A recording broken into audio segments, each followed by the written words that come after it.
So a week back, I attended one of the conferences organized by Stockholm School of Entrepreneurship, and the conference was called Startup Day, and the whole conference was all about starting up a new business, and the speakers were all the people who had started up recently and were quite very successful.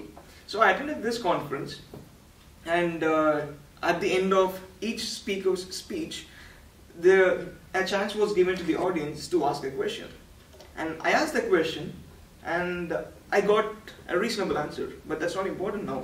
What was important is, during the tea break, I was having my snack in one of the table, and a lady approached me, and she said that, hey, that was a very good question, and that's a valid question, I agree with you.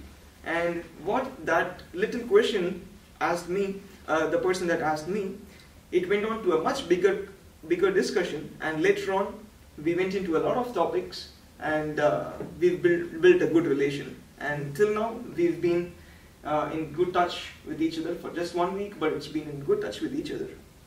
So what's important to consider here is that having a discussion with a stranger is very important than having a discussion with a person who already you know. Who knows? You would have had a discussion like that with your spouse some time back, or with your boss some long time back. You'd have not even known your boss when you had the first talk with him. So what's important is to have this kind of a discussion, which is called as interpersonal communication, to a complete stranger whom you don't even know. And to aid in this particular area, there are 4 important steps to consider.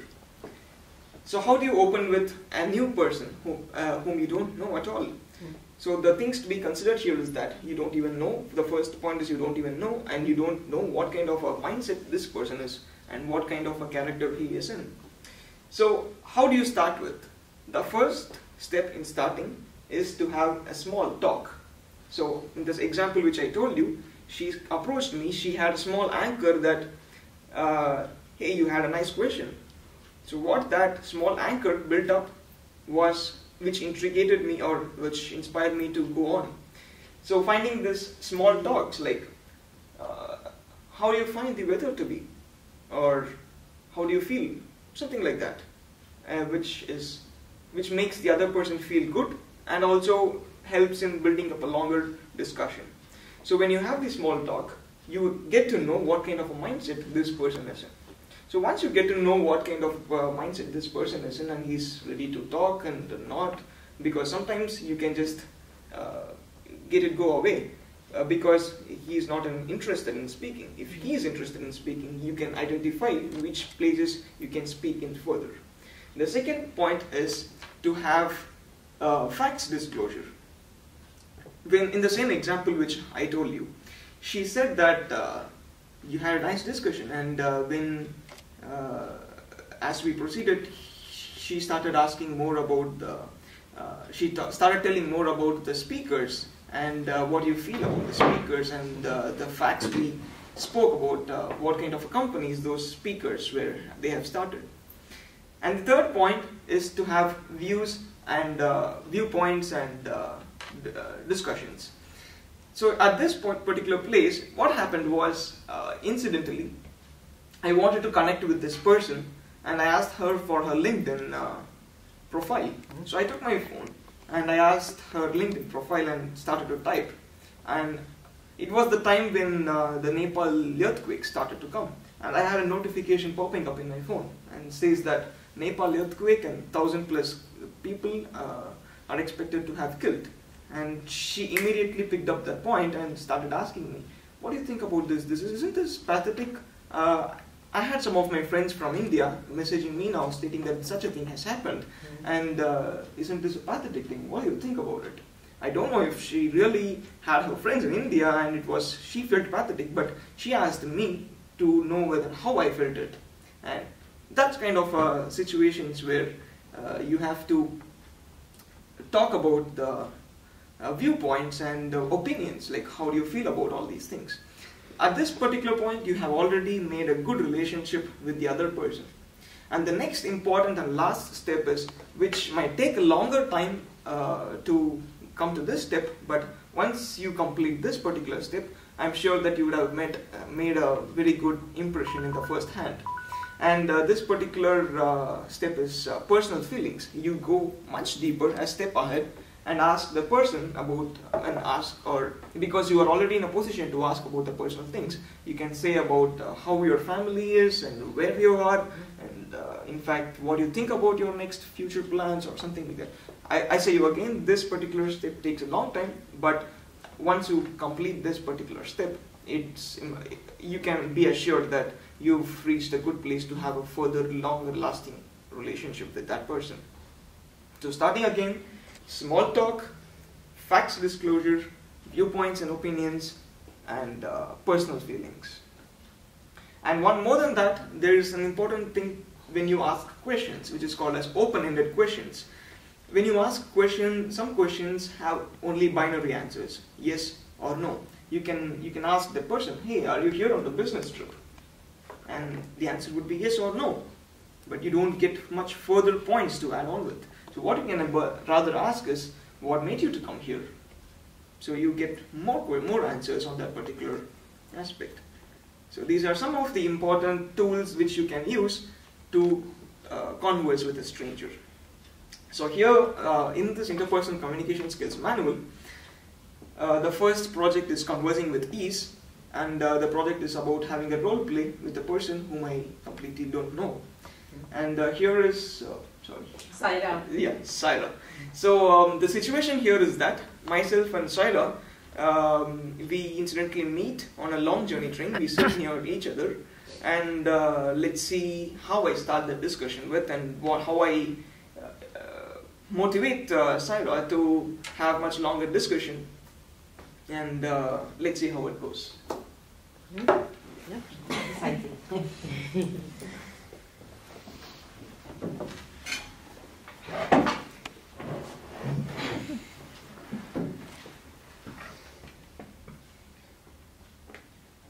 Hey.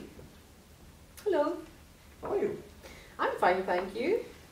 Don't you feel the train journey is quite boring? It's a 6 hours train journey. What do you think about it? I usually travel by flights, but this time I didn't get a seat. I didn't get a ticket in the flight, and so I chose to come by train. How about you? What do you think? Actually, I find it quite relaxing. I like traveling by train. That's interesting, because I know a lot of people who purposefully take long journey trains just because they wanted to relax, actually. That's an interesting thing. What made you to come on the? What made you to go to your destination? I'm going to a conference, actually. Okay, that's interesting. I love conferences. I love attending a lot of conferences and meeting a lot of people, actually. Is that so? Do you also love meeting a lot of people? Yes, I do, and it's a very interesting topic. We have a speaker from Birmingham. Ah, interesting. Okay. So. But what is the main theme of the conference? It's cognitive behavioral therapy. Okay, that's quite out of my area of interest. Yeah. But so what do you do? I'm quite interested to know about what you do, because you say cognitive and something. I'm quite interested now. Well, I'm a cognitive behavioral therapist. Ah. And it's a conference on how to implement a certain technique to treat people with schizophrenia. What do you say? What was that? Schizophrenia. Schizophrenia. Can you tell me something about that? I don't know anything about that. About schizophrenia? Yeah. Oh my god. Well, what do you want to know? Well, I don't know anything about that, so it's like you can explain to a kid what is what. So. Well, to make a long story short, it's people who have a distorted way of perceiving their environment, and okay. people around them. Yes, they have like it's a psychosis, if you know what a psychosis is. Okay, I think I know. I think is it something related to the mental? Yes, exactly. Okay. So I perceive that you should have done your qualifications about psychology and something related to that, if I'm not wrong. Yes, exactly. Okay. What made you to come into this particular interesting field? Oh, it was by accident, so to speak. I got a job right after school in psychiatry, and I kind of got stuck there. No, but it's a very, very, very interesting line of work. You learn a lot about mankind and about other people and about yourself. Interesting. So you had entered this profession by chance or by choice? I think it's by...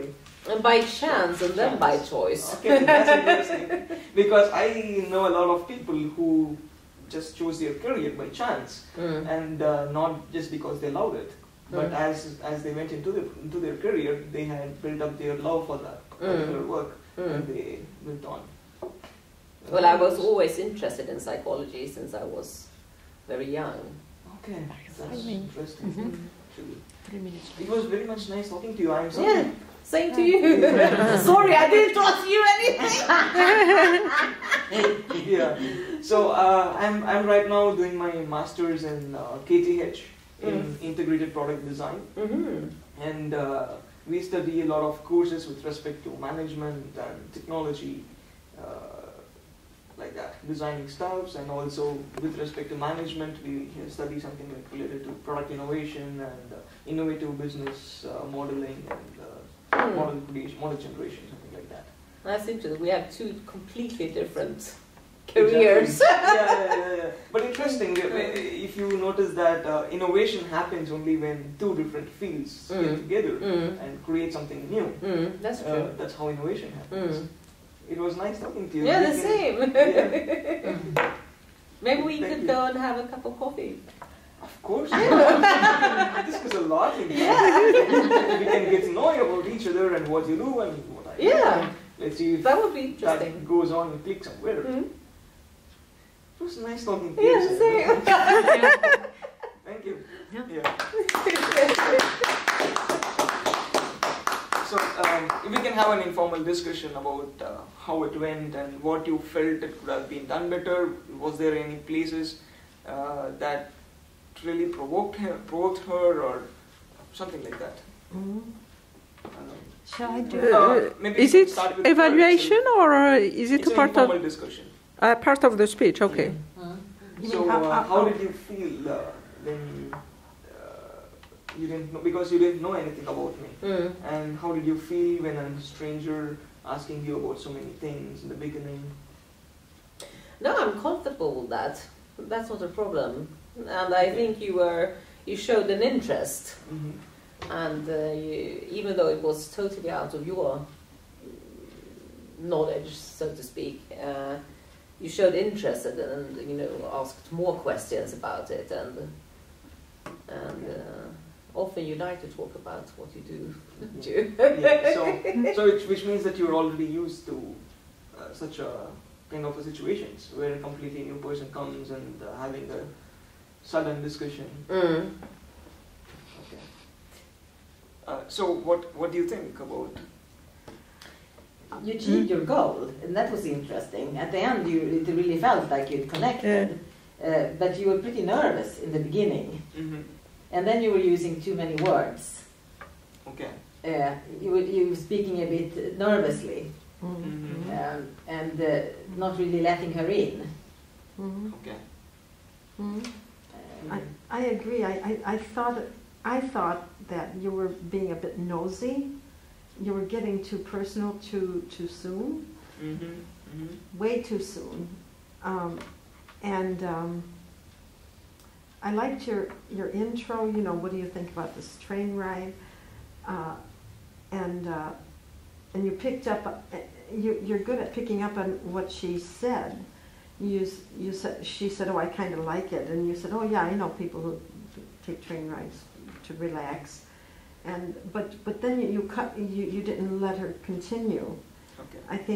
I think you were, like Nassim said, you were a little nervous. You talked too much too soon. that for me, if I was sitting there, I would think, gee, he's pretty nosy. Yeah. He's asking me all these questions too fast. And I don't mind speaking to a stranger. I speak to strangers all the time, but it was just coming too fast, I thought. Mm. And I think also that you started off with a very leading question, saying that train journeys are boring, instead of inviting her, oh, what do you think about train, or do you like traveling by train? And then you make her into a bit of a defensive situation, but I actually like them. Because you said train rides are boring. But then you kind of picked up on her and said, yes, I know other people who do it. So so you could have been, if you were crazy, you would have continued to argue that it's boring. But some people are like that. Yeah. But you gave that impression that you might have been a person like that when you so strongly said that it's boring. You know? For me, I just felt a little bit interrogated. Like an interview. I mean, an interview. A little too, you mean like quite a lot pompous? you go ahead. You didn't share anything about yourself. Yeah. And that made it like an interrogation. And I think that when you started asking her what this cognitive stuff was, she had no idea who you were. And instead of saying to her, well, you know, I'm an engineer, so I've never studied psychology. So then she would have known, at least she would have known, okay, he's well educated. And this is his mindset. Yeah. Now she had no idea what your mindset was. So it was like a bit arrogant. Well, she was saying kind of, but I don't know how to speak to you. I don't know what you know. And then, well, just speak to me like I was a child. Well, that's wrong, because you're an engineer. Okay. Yeah. And then I could see that she was getting a bit uncomfortable. yeah. Shall we go through our